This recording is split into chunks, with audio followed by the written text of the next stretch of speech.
नमस्कार दोस्तों, एक बार फिर से आपका स्वागत है पॉलिटी स्टडी यूट्यूब चैनल पर।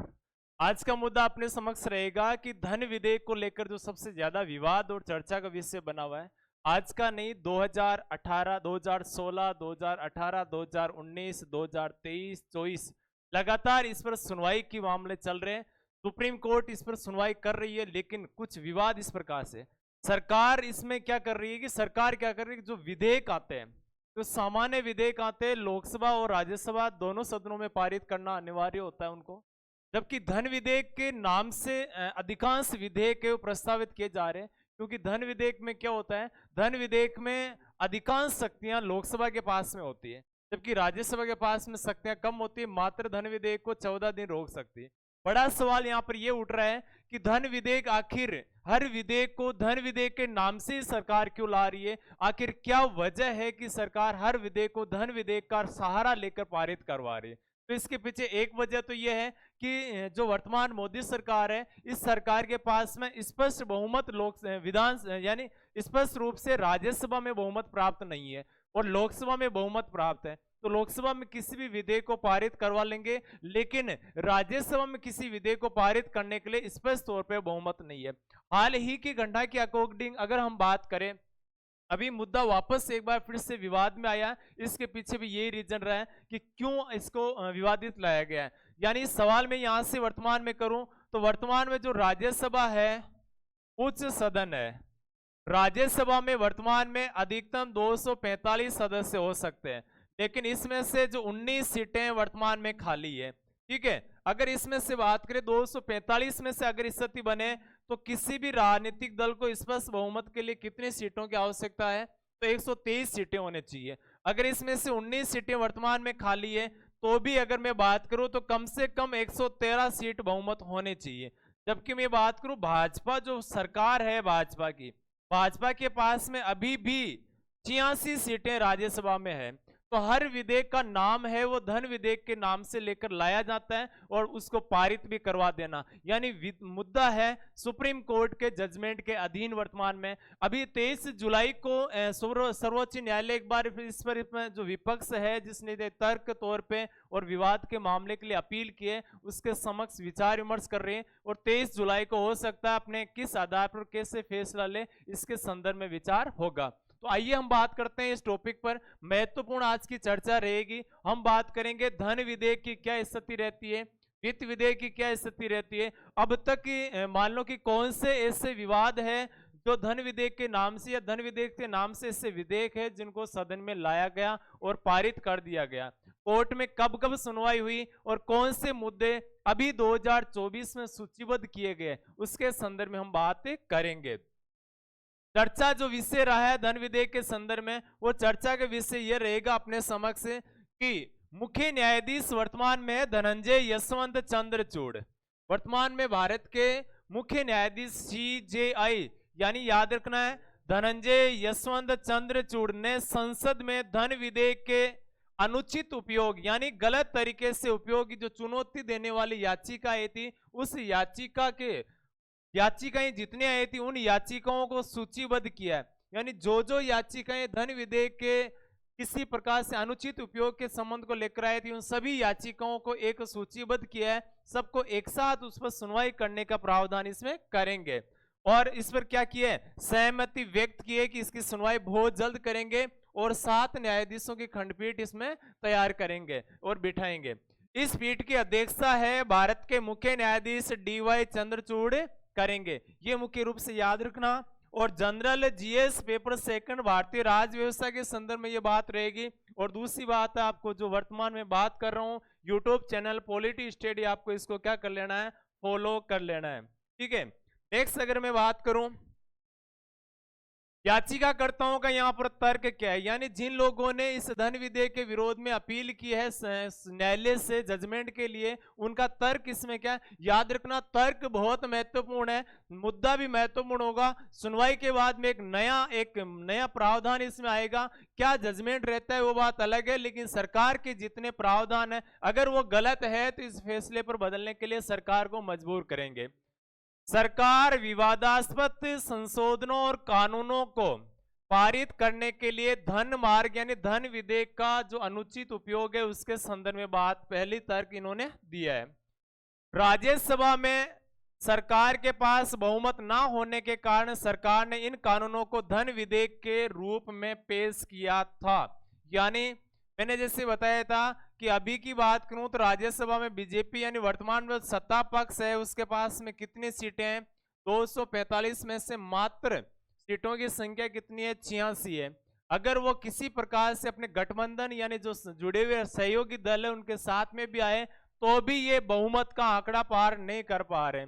ऐसी स्थिति में विशेष बात याद रखना है, इस कारण हर विधेयक का नाम किस नाम से दे रहे हैं, धन विधेयक, और फिर लोकसभा अकेली ही उसको पारित कर लेती है, राज्यसभा की विशेष आवश्यकता नहीं होती। अब इसमें कौन सी बात है, आधार विधेयक किसी भी रूप में धन विधेयक से संबंधित नहीं है, यानी ये याचिकाकर्ताओं का तर्क है। आधार विधेयक आपको बता दूं 2016 में आया था और आधार से संबंधित बहुत सारे प्रावधान, LIC से संबंधित बहुत सारे प्रावधान इसमें संशोधित कर दिए गए और सरकार ने इसमें जो तर्क दिया था उसके संदर्भ में हम बात करेंगे। लेकिन आधार को भी इन्होंने धन विधेयक के रूप में लेकर आए थे। धन विधेयक के संबंध में राज्यसभा के पास सीमित अधिकार होते हैं और राज्यसभा पारित होने से नहीं रोक सकती। यानी धन विधेयक के संबंध में राज्यसभा के पास में सीमित अधिकार है, यानी धन विधेयक को राज्यसभा मात्र कितने दिन रोक सकती है, अधिकतम 14 दिन रोक सकती है। अगर वो पारित करे और स्वीकार करे तो ठीक है, अगर अस्वीकार भी कर दे तो लोकसभा अकेली ही उसको पारित कर लेती है। ठीक है, सरकार ने अनेक विधेयकों को धन विधेयक के रूप में पारित किया। जैसे मैं बात करूं कौन से वित्त विधेयक यानी अधिनियम है 2021 है, उसको नाम भी कौन सा दिया था, धन विधेयक। यानी एक चीज याद रखना, धन विधेयक और वित्त विधेयक दोनों अलग अलग होते हैं, लेकिन इसका नाम क्या दिया था, वित्त विधेयक, और इसको क्या कर लिया था, पारित कर लिया था। ठीक है, नेक्स्ट देखो LIC संशोधन अधिनियम, यानी LIC में जो बहुत सारे परिवर्तन किए गए थे उसको भी किस नाम से परिवर्तित किया गया था। यानी LIC में एक चीज हम देखते हैं कि अधिकांश शेयर है सरकार की बजाय अभी वर्तमान में LIC का अधिकांश हिस्सा निजी हिस्से में चला गया है। तो इसमें जो संशोधन किया था वो भी किसके नाम से लाया गया था, बिल धन विधेयक के नाम से।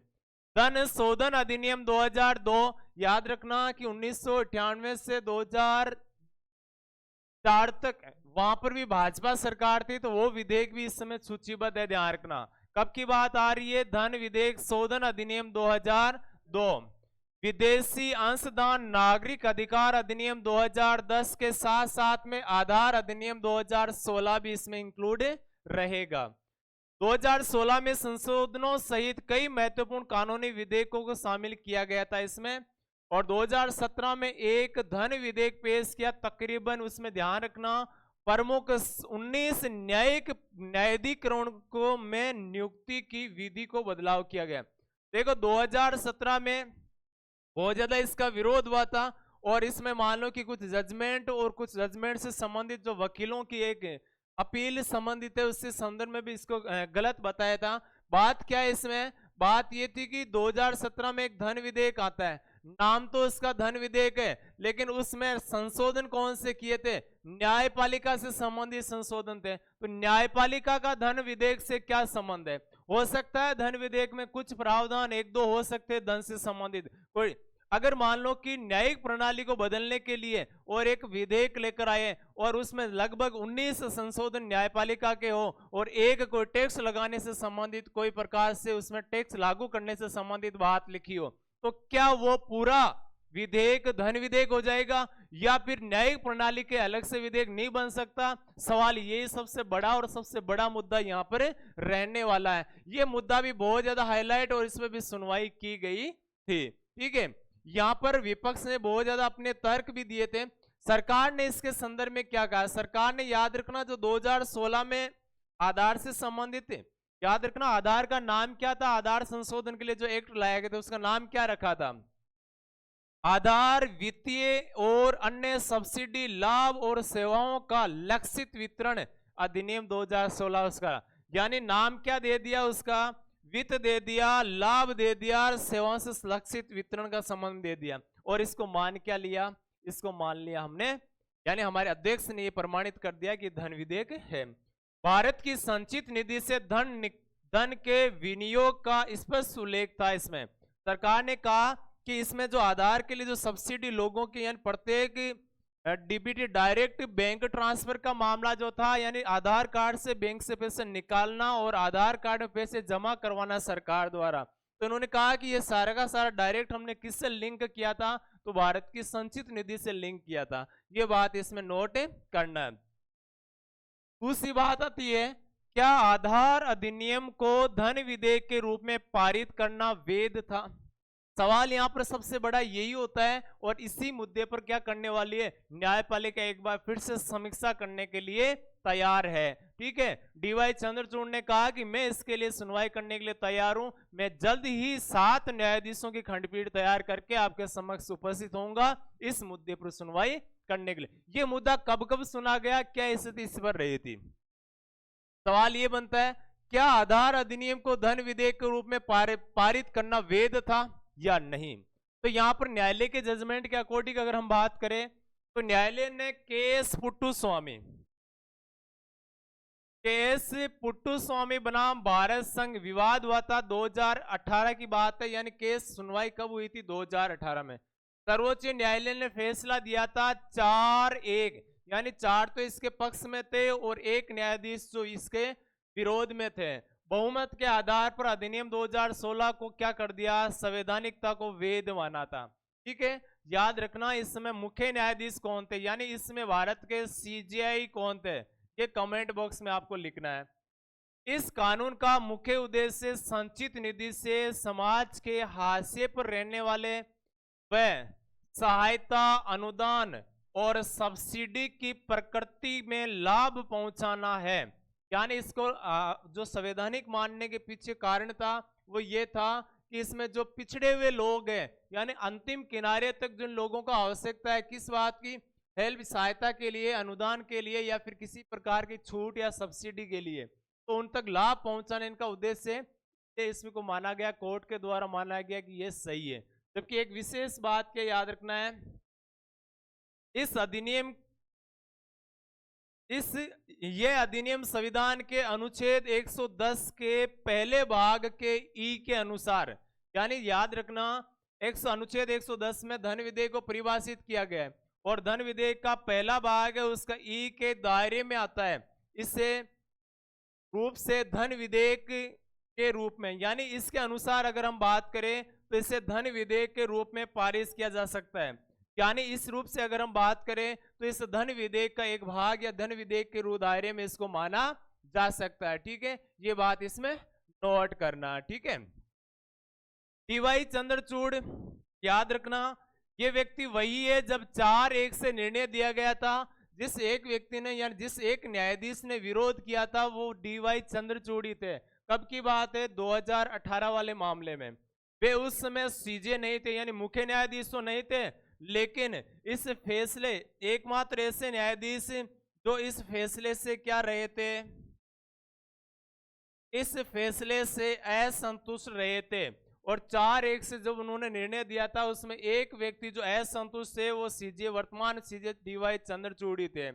उन्होंने कहा भी था, यहाँ पे क्या कहा था, धन बैंकिंग मार्ग का उपयोग संवैधानिक प्रक्रिया का दुरुपयोग था। उन्होंने अपने वक्तव्य में कहा था कि आप हर धन को यानी कि किस प्रकार से हर विधेयक को कौन से तरीके से ला रहे हो, धन विधेयक के नाम से ला रहे हो, और इससे क्या हो रहा है, बैंकिंग जो प्रक्रिया है उसका सीधा सीधा दुरुपयोग हो रहा है। उन्होंने भारतीय जो बैंकिंग सिस्टम है, धनीय सिस्टम है, उसके दिवालियापन की ओर इशारा करते हुए अपना वक्तव्य इस समय किया था। तो सवाल यहाँ पर यह होता है कि 2018 में जब इन्होंने विरोध किया था इस बात का, तो अब मुख्य रूप से बात क्या याद रखनी है, ये तो 5 न्यायाधीशों की खंडपीठ थी, अब 7 न्यायाधीशों की खंडपीठ है। उस 7 न्यायाधीशों की खंडपीठ की अध्यक्षता भी कौन कर रहे हैं? डीवाई चंद्रचूड़। अक्सर हमने जो फैसले देखे, अक्सर फैसलों में जो मुख्य जो पीठ का अध्यक्ष होता है उसके पक्ष में ही अक्सर फैसले आते हैं, ध्यान रखना।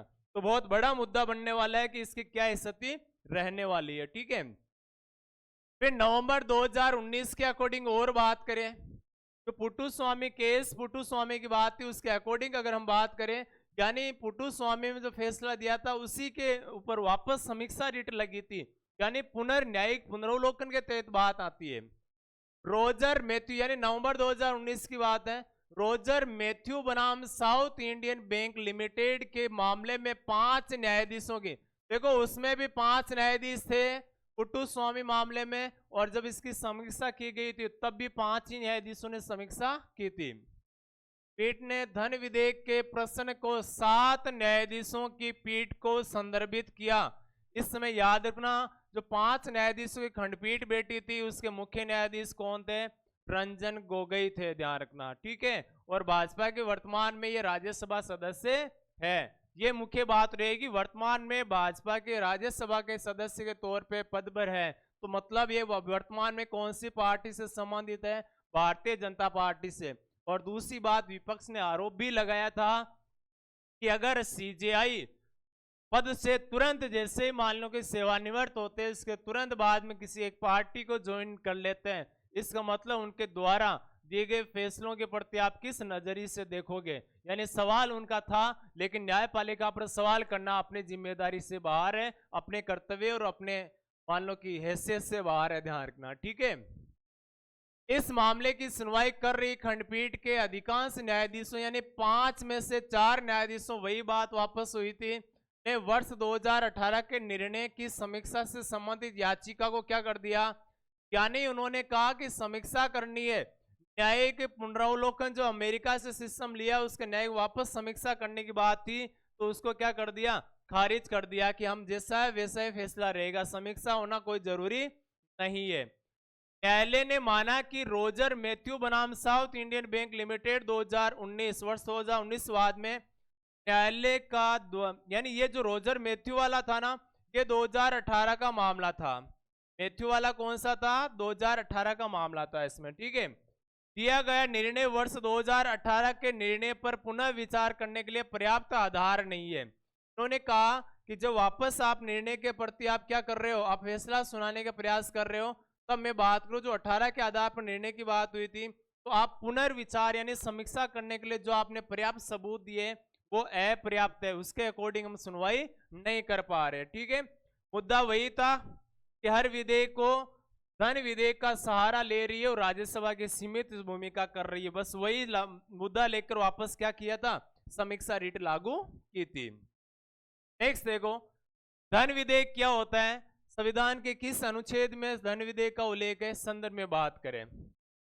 धन विधेयक एक विशिष्ट प्रकार का वित्तीय कानून है जो विशेष रूप से करों, सरकारी राजस्व, व्यय के मामलों से संबंधित है। संविधान के अनुच्छेद 110 में धन विधेयक की परिभाषा दी गई है, और याद रखना अनुच्छेद 109 में धन विधेयक को प्रस्तावित करने की प्रक्रिया का उल्लेख है, और 110 में धन विधेयक की क्या दी हुई है?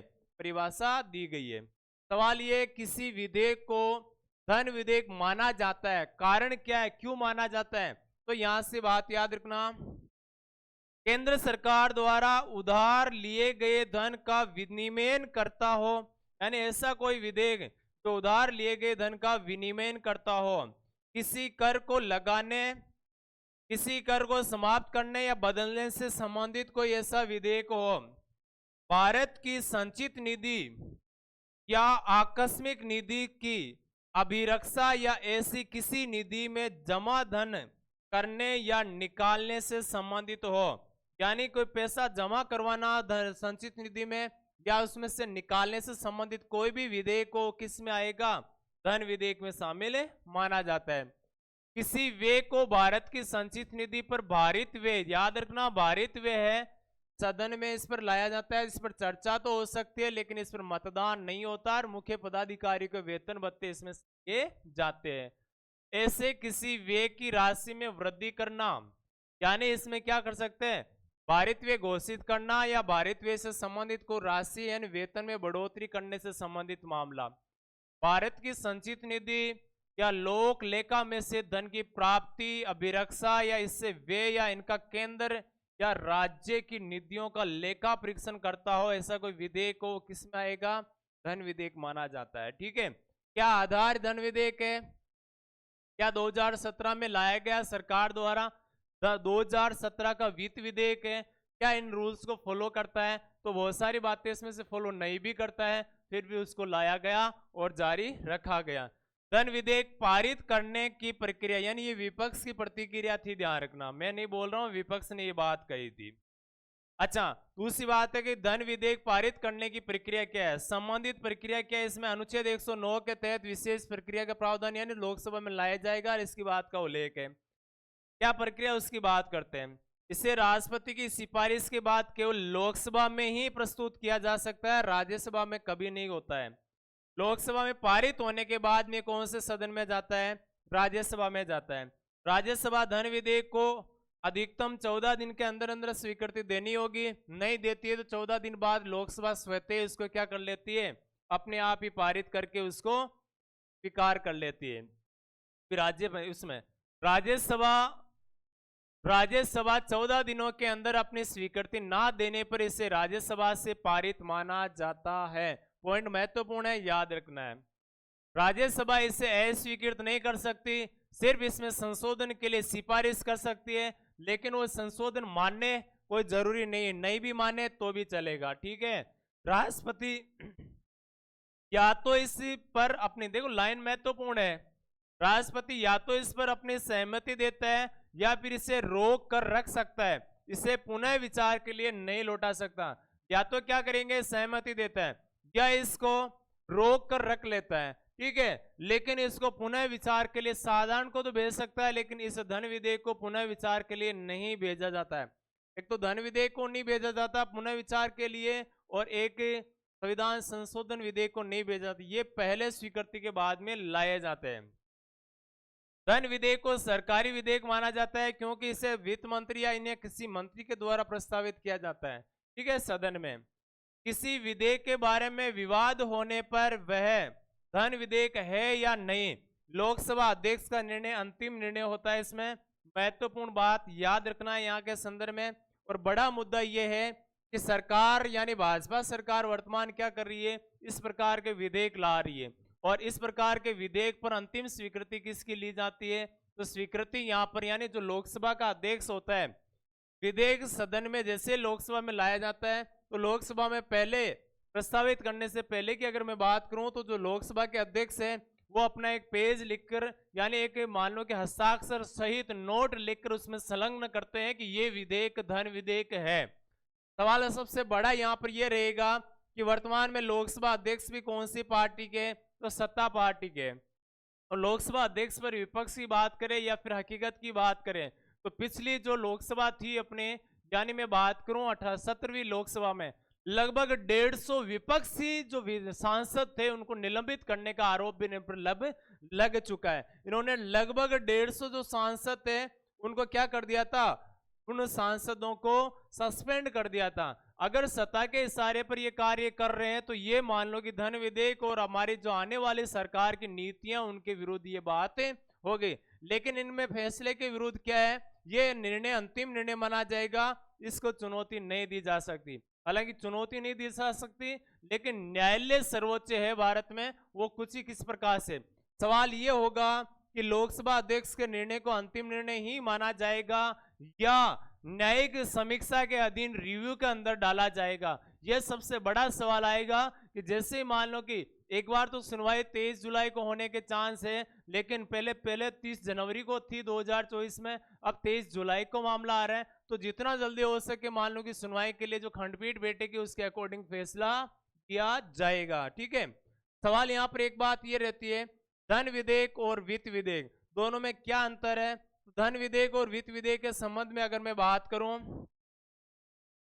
धन विधेयक का उल्लेख है भारतीय संविधान के अनुच्छेद, धन विधेयक